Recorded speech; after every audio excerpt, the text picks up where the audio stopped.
The Lord be with you. And with your spirit. A reading from the Holy Gospel according to John. Glory to you, O Lord. The crowd said to Jesus, "What sign can you do that we may see and believe in you? What can you do? Our ancestors ate manna in the desert, as it is written, He gave them bread from heaven to eat."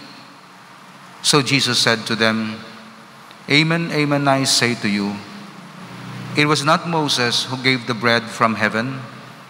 My Father gives you the true bread from heaven.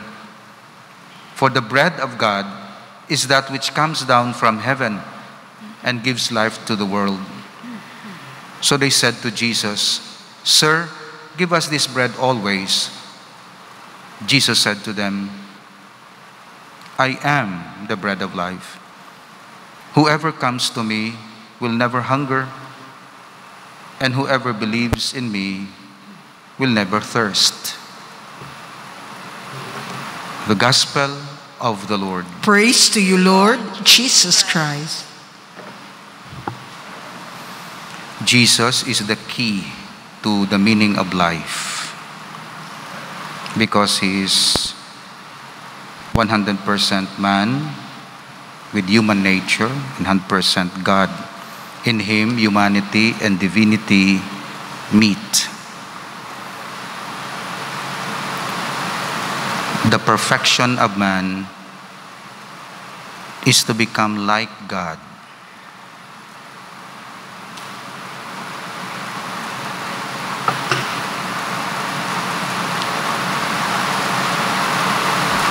And the fulfillment of God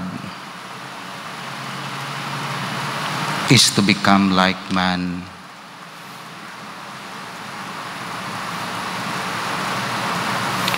That's why ang aton handom nga mangin perpekto kun mangin kaangay ka sang Dios. Kagang Dios perpekto na nga daan pero ang iya fulfillment kun mangin kaangay siya sang tao. That's why ang perfection, ang fulfillment natabo kay Christ. Dios nga nangin tao, pero tao nga gin-elevate niya ang yakaw galingon sa perfection of God. That's why si Jesus amo ang aton model, amo ang aton pormas. That's why ginatawag kita Christians. Kaya ang aton pormas si Christ mangin Christ-like. So amo ina nga ginpadala si Jesus sa kalibutan agud hindi lang mangin Savior primarily of course from sin kundi mangin model sang kabuhi. Ikaw, sino ang imo model? Sino ang imo pattern? Pattern ka after kay sino? Ang mga kabataan sa mga artista. Dira nila gina-pattern ang ila kabuhi. Of course, sa pamayo-bayo okay na. Pero sa batasan, kag sa si Jesus ang aton pattern. Kag ginatudluan kita sina, kay maging bayilin siya sa aton nga lifestyle. Gospel lifestyle. We continue to meditate on the characteristics of the people of God because we are still in the category of the body of Christ as the mystical body of Christ, the church. Kagang church is called also not only the body of Christ but people of God. And we have here the official teachings of the church, a little bit dense, pero ginatinguan natin nga ma-explain, hindi natin maubos, explain, pero ma-idea lang kita sang basic idea kung ano ang ginatudlo sang simba, sang Santa Iglesia na hanungod sa sining ginatawag naton church as people of God. So may 7 characteristics ini. Of course, damo. Pero tungod nga thousands of years in the making ini, gina-summarize nila. Okay. Kag amuning next nga reliable source ang aton teaching after the Bible. So, amo gina-perminambal ko sa estudyante. Gabasa ka mo sa mga articles, gabasa ka mo kung sino-sino nga mga author. Sige nyo basa, kag i-take ninyo as infallible ang ila teachings.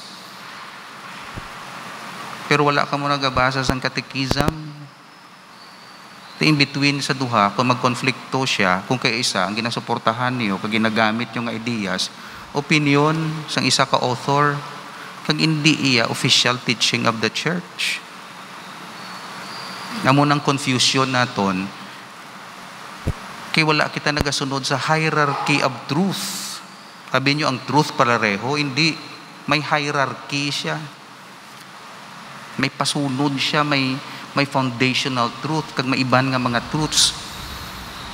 And therefore, ang mga articles, ang mga documents nga gina-issue sang simbahan, may hierarchy man nina. Hindi pwede ang opinion sang isa mas reliable pa in terms of faith and morals sang sa official teachings of the church. Naanad ang kabataan tabalang sa media ni nga kung sino lang makapublish ang kung sino ulihi. Amo to dayon patihan. Be careful. Kasi saon gid. Ya sinuy ning sulat, ano ning iya orientation, ano ning iya mind. Tanawa bala parte sa vaccine, nagalingin ang ulo ko ya. Kung sino mga sinuning authority, sinong reliable, sini ano ni. May doktor din, may doktor man to, may numano, kinonflikto man sila. Vaccine pa lang. Kung kaysa mo man na sa faith, pari dito, theologian, may bispo, CBCP, galingin ulo mo. Di ka kabalo kung parareho ni bilang weight sang ila authority, sang ilang expertise, sang ilang competence. Lingin ang ulo mo. Ka-confuse. Vaccine pa lang ganun, kina-confuse na kita. Ano pa ginang faith? Marriage, hambal diri, hambal dito, may hambal naman din. Galingin, ginang ulo mo. That's why ako nag-guide gid. No, catechism. Iban sina commentaries lang na this is the official, approved, inspired. Hindi man pareho sang Bible nga inspired, pero ginpangamuyuan sa ato mga leaders, kag amo niyang nasunod ta. So ang puno lang punto ko nga nami gid magkadto sa source sang water. Kung ang water mo hindi sa source, ginpasapasa na, nag-agi na to sa kamot ni Sinoto, ti muddled water na. Mas nami gid kadto sa original, sa source gid nga available man. May tani kundi available ang source. Arada sa internet, arada available ang source, ang reliable source. Tapos sinagad ka to ka inom to sang second hand na nga kung ano-ano to. Daw ang doktrina daw ginainom mo man kay sino na to nga kamot to yung nagkadto to, kay sino ako ano na tong iyagin pangdugang tong ingredients to. Na confuse ka. So inami ang catechism. Ako yung gabalik gid. Halimbawa mga 10 commandments, superstition, divination, dirigid. Mga marriage, o mga moral life, mga missionary witness, mga intentional homicide, abortion, euthanasia, suicide, respect for the souls of others, respect for health, basahan ninyo yung paragraph 2288, mga use concern for the health of the citizens, mga avoid every kind of excess, abuse of food, alcohol, tobacco, medicine, the use of drugs, inflicts very grave damage on human health and life, respect for the person and scientific research, respect for the dead, respect for bodily integrity, avoiding war. Kung anong teachings ng church, integrity of person, chastity, gift of self, offenses against chastity, homosexuality, conjugal fidelity, fecundity of marriage, gift of a child, divorce, adultery, universal destination of private ownership and private ownership of goods, respect for the goods of others, respect for the integrity of creation, kung paano ginatanaw nato ng creation, ng earth, world, economic activity and social justice, access to employment, just wage, right to economic initiative, economic life, justice and solidarity among nations, and so on and so forth. Basta parte sa importante nga kabuhi isang tao, ari di, dense lang siya, kaya ti summarize siya, pero makita naton, nga importante. Kuya, nami gid, kung gusto mo mag-grow sa imo faith, mangin confident ka, solid ka sa doctrines ng faith, catechism. Of course, may iban nga mga catechisms nga ang approach nila sa pagsulat, approved by the church, illustrative. May illustrations, examples, analogy for lay people, simple people. Ini nga catechism, of course, universal catechism, of course, addressed ini sa Pope, Bishop, theologians, seminarians, religious sisters, lay people. Kaguna mo diri. That's why, solid sa doctrine. Balik ako sa characteristics of God. The people of God, the characteristics of the church. It is the people of God. And then one becomes a member of His people, not by physical birth, but by baptism. So wala discrimination. Basta mabaptize ka, member ka sa Catholic Church, you have your rights and duties. Of course, kung disobedient ka nga member, na-limit ang imo exercise ang rights. Kaya disobedient mo, bisan sa diin man lang. Pero kung nami ka nga, nag-participate ka, enjoyan mo the same rights with your fellow Catholics. Maka-communion, makapabunyag ka, makamaninoy-maninay ka. Di kung excommunicated ka, disobedient ka, siyempre limitahan ang iyong exercise ang rights. Excommunication, disiplina ina para ma-realize ang tao nga, ay, hindi gali namin nga sagwa ko sang simbahan, dapat magbalik ako, maghinulo-sulo siya. Kung maghinulo-sulo siya, reinstate siya sa Catholic Church. Admit siya liwat sa Catholic Church. So, ang purpose ng excommunication, hindi nga pahalinon siya, kundi nga disiplinahon siya. Agad kung makarealize siya, makabalik siya sa right path nga iya sang Catholic Church. Of course, ang maka-excommunicate ang may mga otoridad lang, Pope and Bishops. Ang Paris Priest, hindi ka excommunicate. Utang man diri, third characteristic, the people has its head, Jesus the Christ, the anointed Messiah. So ang head kano sang church is Jesus. Because the same anointing, the Holy Spirit, flows from the head into the body, which is the Messianic people. So kung sa iluhon mong isa ka page, following page, makita mong description nga si Christ is the head of the body. Pero i-summarize ko lang siya kay representative siya. So, sinong head diri? Represent siya sa body. Presidente sang Pilipinas, ga-represent officially sang Pilipinas. Bishop, ga-represent sang diocese. Parish priest, juridical person ang parish, ga-represent. You know what I mean. So basta head gani naga-represent. Kag kung anong decision sang head, kag ano ang gin-decision para sa head, apektuhan ang mga members. That's why si Adam, first Adam, head of humanity. Tungod nakasala siya, tungod head siya. Hindi lang siya individual Adam, head siya. Tungod head siya, kag sala iya decision, ang tanan nga mga kaanakan nga nagsunod sa iya, naapektuhan sang sala iya nga decision. Si Christ, second Adam, obedient, tungod head siya, ang iya eksakto, ang iya decision, apektuhan ang tanan sa tanan nga mabunyagan kag magatuo sa iya.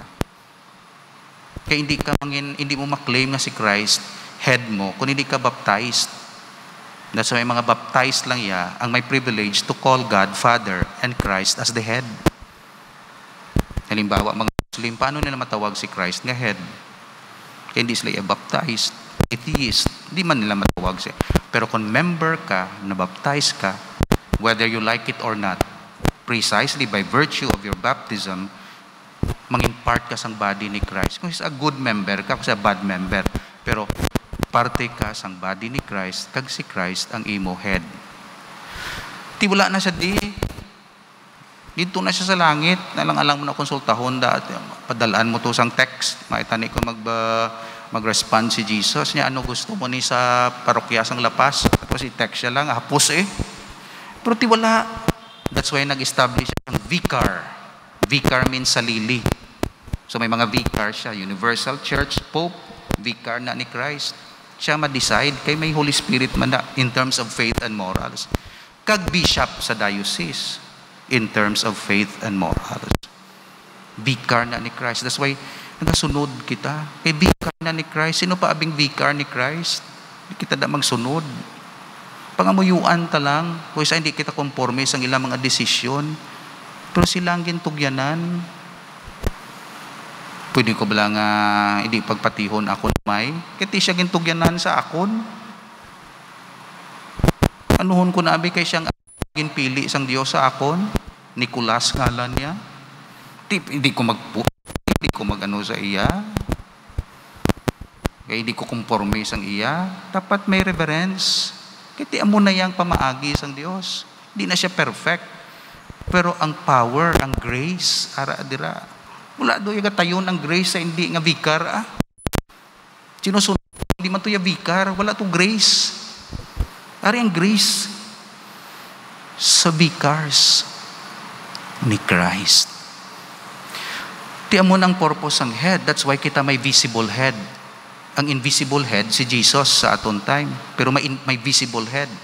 Pope sa Universal Church and bishop sa diocese. Visible head. Nga representative siya sa community in terms of faith and morals.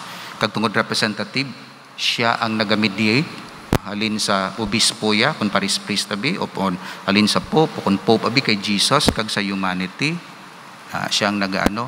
And then head kay siya ang naga-unite. Amo ng purpose ang head, naga-unite. Imagine na ninyo, asosasyon niyo wala head, tanan ka mo heads. Ano na lang matabo? That's why precisely my head, kaya naga-unite na siya. Kung may konflikto diri, may konflikto, may amuna, may authority nga mag-decide. Pero ang iya decision, hindi favoritism, kundi truth of God, gina-discern niya, gina-unite niya. So muna si Jesus, head, kay representative sa new humanity, na nagtuo sa iya, na-baptize, figure of unity. Kita mo, wagawan ang Katoliko, regardless of race, gender, kagunano dira. Basta may Jesus Christ ka, nagawan ka. Ako, paubton ako sa pari nga lain ng color ya. Halimbawa, colors, no? Ang ila. Pwede kami kaupod, Ibanto nga pari, lain ng ila language. Pwede kami kaupod. Anong naga-unite sa amo? Faith in Jesus. That's why mag-concelebrate mass ka, concelebrated mass ka, lain nga mga pari. Ganun ka-unite. Lord Jesus, baptism, kay pareho kami baptism, ordination, kay isa lang ordination namon, isa kami ka-ordo, isa kami ka-member. Kag Lord Jesus, gidya, kung hindi siya Lord Jesus, hindi ma-disunite kami. Pero regardless ang amon status, kung diin man kami naghalalin, kung nanuda, basta may Lord Jesus, ma-unite. That's why ang head is the symbol of unity. Amo na ang function sa mga vicars, head. That's why, as much as possible, hindi mag-divide sa community. Imagine na ninyo po ng head, naga-divide. Halimbawa, ang presidente sa Pilipinas, naga-divide. O leaders ang ga-divide. Although hindi na yan sa religious. Pero mo ginayang purpose ang head. Ang father, abi ginapaaway ang kabataan. Ano nga klase sa sang father? Gina-divide niya. Kaya dapat i-unite. I-accommodate. That's why diri sa parokya, accommodate. May diri nga flame of love. may diri nga Latin, may diri naman charismatic, may dito naman Legion of Mary, may diri naman Couples for Christ. Ito sa reklamon, ti amon nisla, Father, mo, ay, wala kang makabalo. Ang parokya, hindi lang ikaw. Damo, kamumong. Ano ang tanan, karong parareho kita tanan di?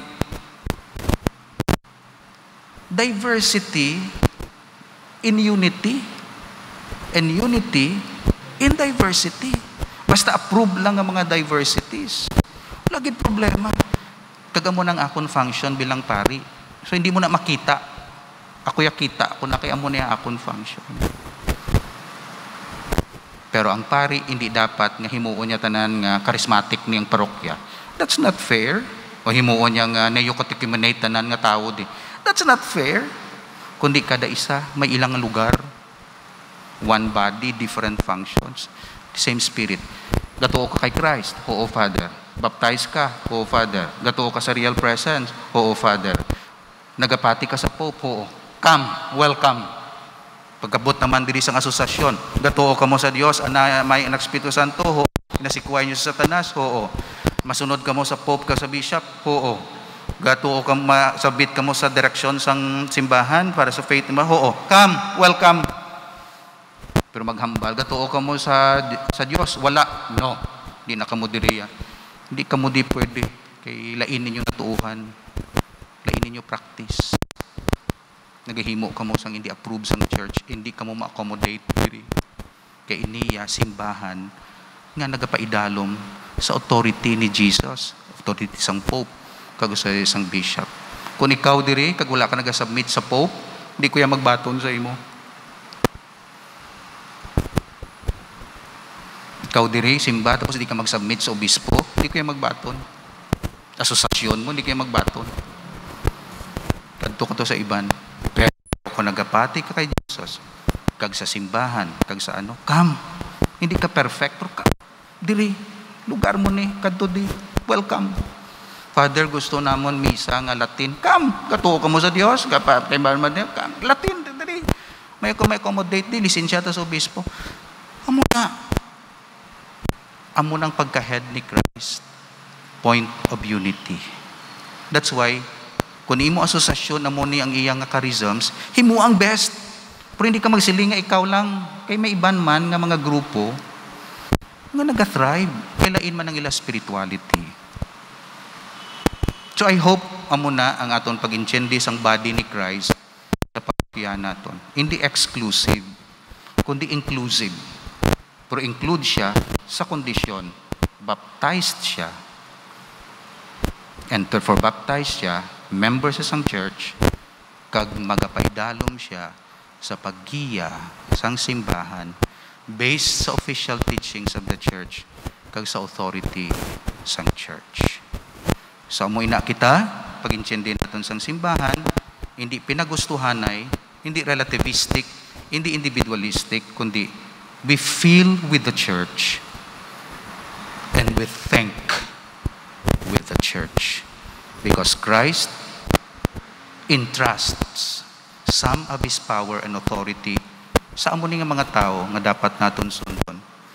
Pero ang Holy Spirit gives you charisms, not power, but charisms para magamit mo sa simbahan Santa Iglesia Katolika. You have the bishop has power. Ang problema, if you arrogate power sa imo, that's not how the church operates. Because the power, ara siya, ginhatag sa Pope and bishops, kag sa mga delegates ng bishops. But if you have the charisms from the Holy Spirit, give thanks to God. Kay nang charisms gamiton sang may mga power, so to say, may mga authority assigned para sa pag-spread sang gospel. Submit your charisms. Father, amuning amon. Father, gusto amon eh. Submit your charisms. Kag mga in charge, ordained, so to say. Matanaw sina, kamasili. Oh, sige. Gamiton nato nina para mag-grow ang body ni Christ in faith and love and hope sa sining parte sang kalibutan. Amen.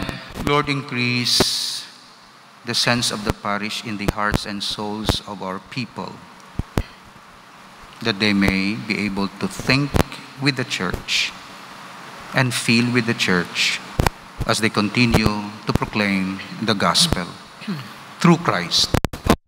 Amen.